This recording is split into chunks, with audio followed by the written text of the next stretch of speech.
Shalom. Bonjour, bonjour, bonjour, bonjour. Merci encore de cliquer pour écouter ces enseignements. Que l'Éternel vous bénisse et que vous fasse du bien. Moi, c'est l'évangéliste Marlise Tonnier. Et je vous aime bien.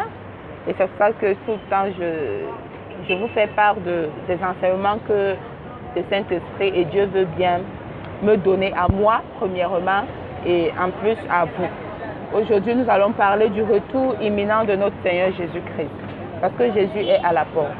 Et je vais parler aujourd'hui, je m'adresse aux fiancés de Christ. Je m'adresse aux fiancés qui attendent leur mariage imminent. Jour J-, tant, 3 points de suspension. C'est Dieu seul qui connaît au ciel, nous ne connaissons pas. Mais c'est jour J-. Donc vraiment, j'aimerais m'adresser aux fiancés ce soir. Et que toutes les fiancées qui écoutent ma vidéo disent Amen. Que toutes les fiancées qui écoutent cette vidéo soient bénies. Que toutes les fiancées qui écoutent cette vidéo lavent leur robe. Que toutes les fiancées qui écoutent cette vidéo soient prêtes. Au nom de Jésus. Nous allons lire aujourd'hui. Là, aujourd'hui, je vais lire. Je vais lire 2 ou 3 chapitres, peut-être, versets. Mais nous allons lire dans le livre de... Parce que la foi vient de ce qu'on entend. Et ce qu'on entend vient de la parole de Dieu. Donc, nous allons lire Marc, chapitre 11, versets 12 à 15. Que je lis la version parole vivante. Au nom de Jésus. 12. Le lendemain, après avoir quitté Bethanie avec eux, il a faim. Il aperçoit de loin un figuier couvert de feuillage. Il se dirige vers cette table, dans l'espoir d'y trouver quelques fruits. Mais en y arrivant, il ne voit que des feuilles, car c'était pas la saison des figues, entre parenthèses l'été. S'adressant alors au figuier, il lui dit en présence de ses disciples que plus jamais personne ne mange de ton fruit. Plus jamais personne ne mange de ton fruit. Ça, c'est ce que Jésus a dit au figuier. Quand il eut faim, et il a espéré trouver des fruits sur ce figuier, mais il n'en a pas trouvé, et il lui dit, plus jamais personne ne mange de tes fruits. Ça m'amène à réfléchir. Ce figuier, ce n'était pas sa saison. Ce figuier, là, c'était en mars. Et c'était, je pense, l'hiver ou le printemps. Et les figues produisent généralement en été. Ce n'était pas l'été. Mais Jésus voulait le fruit de ce figuier. Jésus avait faim et il voulait manger de son fruit. Je vais poser une question ce soir à un fiancé, à une fiancée de Christ. Si Jésus revient maintenant, te trouvera-t-il prêt? Si la trompette sonne à cette heure même, est-ce que Jésus va trouver du fruit en toi? Jésus connaissait que ce n'était pas la saison des figues. Jésus connaissait qu'on n'était pas en été. Mais Jésus n'en avait que foutre. Ce qu'il voulait en ce moment précis, c'était manger du fruit de ce figuier. Parce que ce figuier était là pour ça. Et puisqu'il n'a pas trouvé de fruit, il a maudit. Et quand on lit plus loin, instantanément, ce figuier a séché. Aujourd'hui, beaucoup de chrétiens, on les trouve en train de se plaindre. C'est pour ça qu'il y a eu beaucoup de faux prophètes qui se sont levés maintenant pour faire prophétiser le mensonge, pour endormir les enfants de Dieu. Pourquoi? Parce que l'épouse de Christ, la fiancée de Christ, court au miracle. La fiancée de Christ ne connaît plus souffrir. La fiancée de Christ ne connaît plus passer au travers du feu. La fiancée de Christ n'aime même pas passer par la sécheresse. La fiancée de Christ ne veut rien entendre de cela. Ce que la fiancée attend maintenant, c'est que tu auras le bonheur. Tu vas rouler dans des grosses voitures. Tu vas habiter des grandes maisons. Dieu te donne cette terre en possession. Ça, c'est ce que la fiancée veut entendre et veut vivre. Mais je veux vous montrer, je veux vous dire que ça, c'est pas faux, mais ce n'est pas que ça. Ce n'est pas que ça. La véritable fiancée doit passer par des moments difficiles. La véritable fiancée de Christ doit passer par des sécheresses extrêmes. La véritable fiancée de Christ doit passer par traverser des vents contraires. La véritable fiancée de Christ doit passer par le désert. La véritable fiancée de Christ doit passer par le feu. Mais pendant qu'elle passe par toutes ces choses-là, elle doit obligatoirement produire du fruit. Parce que je vais vous dire une chose, Dieu s'en fout que tu sois dans le feu, que tu passes par le feu. Dieu s'en fout que tu ne manges pas. Dieu s'en fout que tu ne dormes pas dans une belle maison ou bien tu ne dormes pas du tout dans une maison. Dieu s'en fout que tes parents t'aient chassé, que tu n'aies pas d'argent pour payer ton loyer. Dieu s'en fout de tout ça. Ce que Dieu attend, ce sont des fruits de toi. Je vais vous dire que le jour que la trompette va sonner, il y aura des chrétiens qui vont passer par des moments difficiles.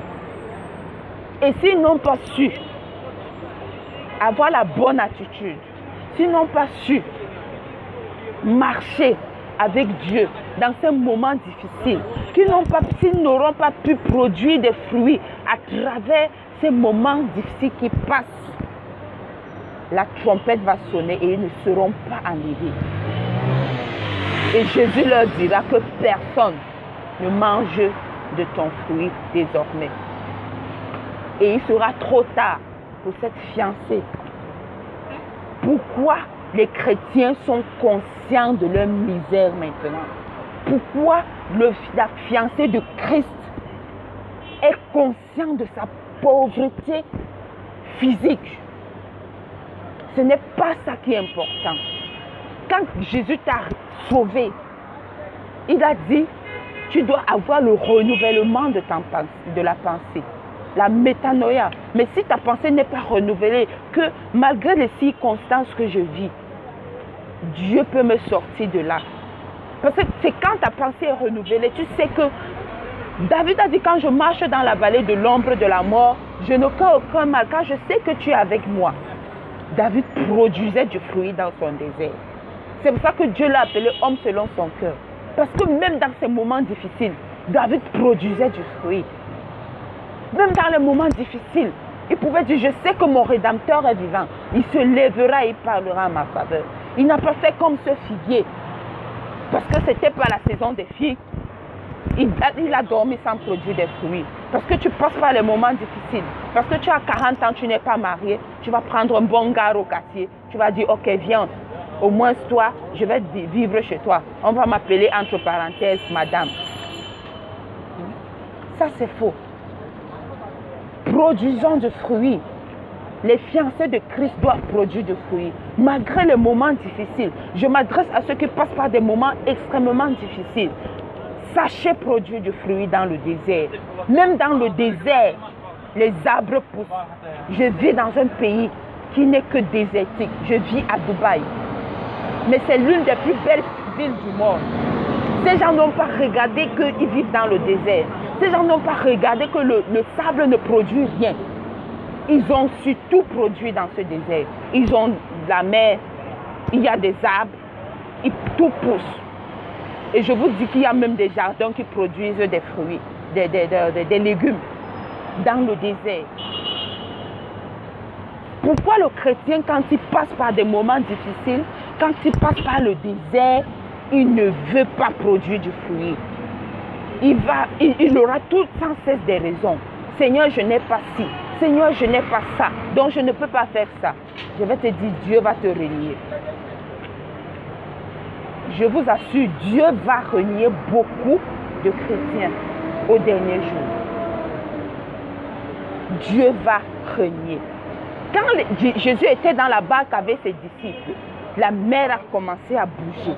La mer a commencé à bouger. Mais Jésus était dans la barque. Il dormait. Mais c'est pas parce que la mer bougeait. C'est pas parce que Jésus était dans la barque. C'est ça qui a empêché au bateau de balancer ça et là. Jésus était dans la barque, mais le bateau balançait. Jésus avec toi, tu dois passer par le désert. Jésus avec toi, tu dois passer par les moments difficiles. Jésus avec toi, tu dois passer par le feu. C'est pour ça qu'il dit que si tu passes par le feu, il ne te brûlera pas. Il dit, si tu passes par le feu, il ne te brûlera pas. Ce n'est pas que tu ne vas pas passer par le feu. Hein? L'évangile où on dit maintenant, tu auras si tu auras ça, je ne suis pas contre.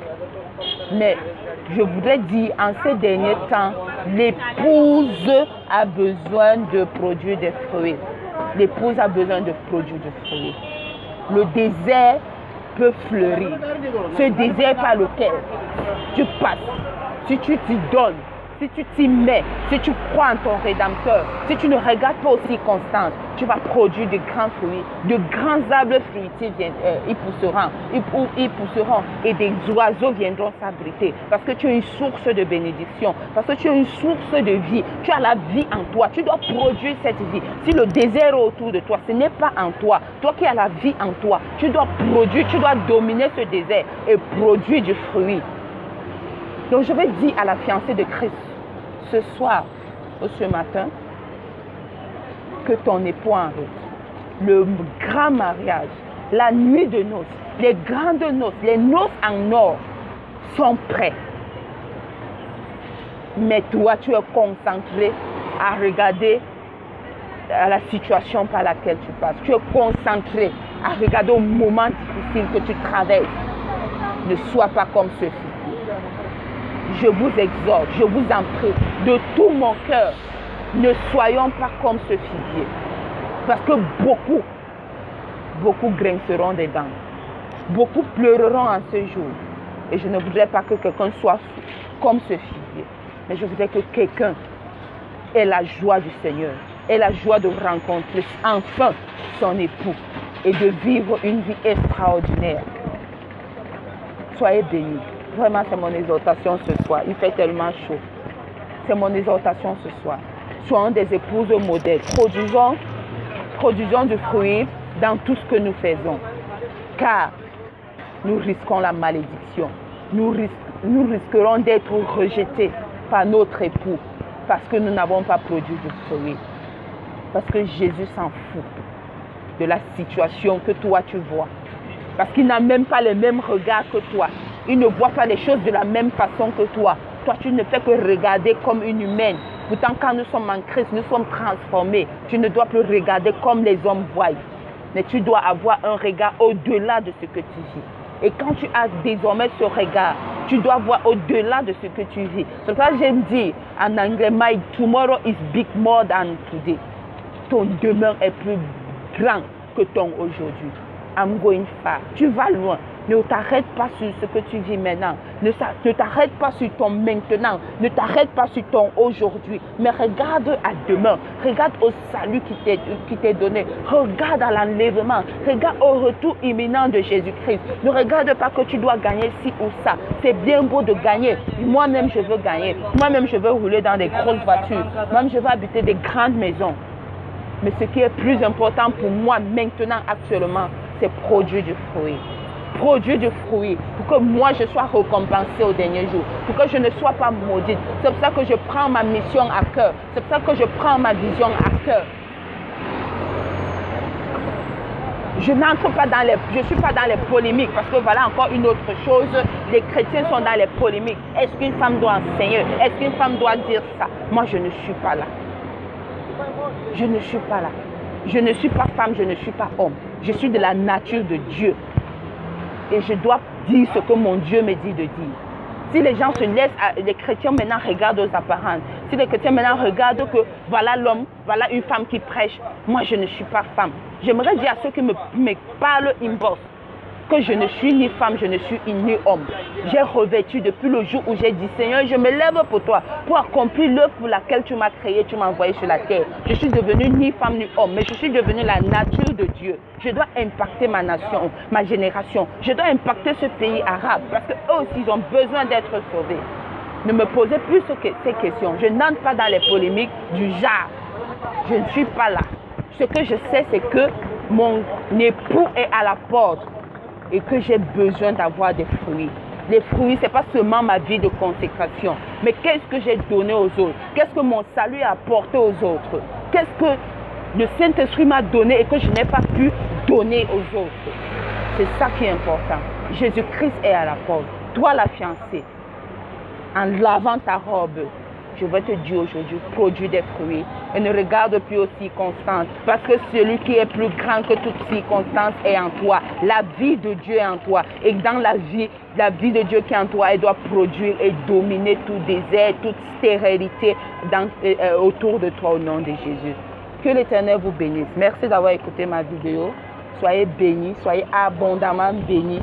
Au nom merveilleux, au nom glorieux, au nom magnifique de notre Seigneur et Sauveur Jésus-Christ. Celui qui nous a sauvés de la mort, celui qui nous a rachetés, celui qui nous a délivrés, celui qui nous a enlevés de la boue, de rien, pour nous mettre aux lieux élevés. Que son nom soit béni. Merci. Soyez bénis au nom de Jésus.